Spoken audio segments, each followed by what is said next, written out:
যখন তিনি আমাকে জড়িয়ে ধরে রেখেছিলেন তখন আমার মনে হচ্ছিল ব্যক্তি শাবানাকে।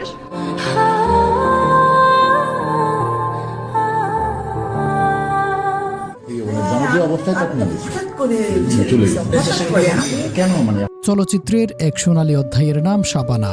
একসময় তার একটি সিনেমা মুক্তি পেলেই সিনেমা হলে উপচে পড়ত দর্শকদের ভিড়। কোটি কোটি মানুষের হৃদয় জয় করা সেই কিংবদন্তি অভিনেত্রী আজ কোথায় আছেন, কেমন কাটছে তার বর্তমান জীবন, তার সন্তানরা এখন কি করছেন? দীর্ঘদিন পর্দার আড়ালে থাকা এই তারকার বর্তমান জীবন সম্পর্কে জানলে আপনি অবাক হবেন। শাবানা, যার প্রকৃত নাম আফরোজা সুলতানা রত্না, চট্টগ্রামের রাউজানে জন্ম নেওয়া এই অভিনেত্রী খুব অল্প বয়সেই অভিনয় জগতে পা রাখেন। শিশু শিল্পী হিসেবে যাত্রা শুরু করে অল্প সময়ের মধ্যেই তিনি হয়ে ওঠেন বাংলাদেশের চলচ্চিত্রের ইতিহাসের অন্যতম সফল ও জনপ্রিয় নায়িকা।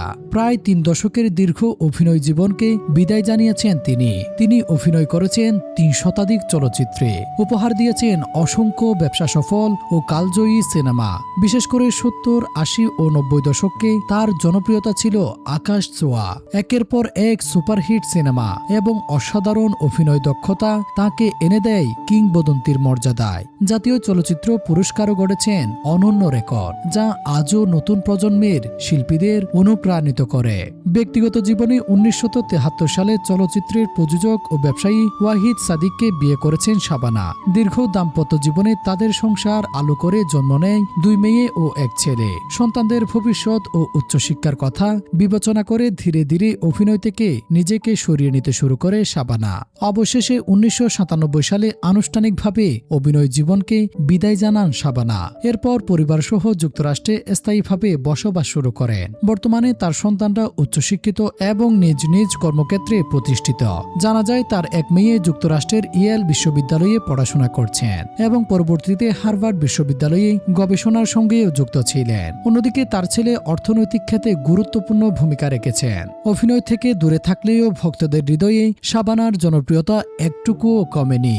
দীর্ঘদিন যুক্তরাষ্ট্রে অবস্থান করলেও সুযোগ পেলে তিনি দেশে ফিরে আসেন। পরিবারের সদস্য, সন্তান ও নাতি নাতনিদের নিয়ে বর্তমানে শান্তিপূর্ণ ও সুখী জীবন কাটাচ্ছেন এই কিংবদন্তি অভিনেত্রী। কয়েক বছর আগে দেশে ফিরে নিজের বাসভবনের পাশাপাশি গ্রামের বাড়িতেও সময় কাটান শাবানা। গ্রামের মানুষের সঙ্গে মিলেমিশে পুরনো দিনের স্মৃতি মনে করেন তিনি। সে সময় গণমাধ্যমকেও দেওয়া এক সাক্ষাৎকারে তিনি বলেছিলেন, আমি গ্রামে আসলে সেই ছোট্টবেলার শাবানা হয়ে যায়। সবার সঙ্গে হাতে হাত রেখে কাজ করি, এতে অন্যরকম প্রশান্তি পায়। দেশের প্রতি নিজের ভালোবাসার কথাও তুলে ধরেন তিনি। আমি আমার দেশকে ভীষণ ভালোবাসি, তাই দেশের কথা ভাবলে আমার কষ্ট হয়। চলচ্চিত্রের ঝলমলো জীবন থেকে দূরে সরে থাকলেও আজ তিনি একজন সফল মা, স্নেহময়ী দাদি এবং পরিবার কেন্দ্রিক একজন মানুষ হিসেবে জীবন উপভোগ করছেন। একসময়ের পর্দা কাঁপানো এই নায়িকা হয়তো এখন আলোচনার কেন্দ্রবিন্দুতে নেই, কিন্তু তার অভিনীত চলচ্চিত্রগুলো আজও দর্শকদের মনে একই আবেগ ও ভালোবাসা জাগিয়ে তোলে। বাংলা চলচ্চিত্রের ইতিহাসে শাবানা শুধু একজন অভিনেত্রী নন, তিনি একটি যুগের নাম। তার অভিনয়, ব্যক্তিত্ব ও অসামান্য অবদান আজও নতুন প্রজন্মের শিল্পীদের জন্য অনুকরণীয়। বাংলা চলচ্চিত্রের এই কিংবদন্তি অভিনেত্রী সম্পর্কে আপনার কি মতামত? শাবানার অভিনীত কোন সিনেমাটি আপনার পছন্দের? মতামত অবশ্যই কমেন্ট করে জানিয়ে দিন।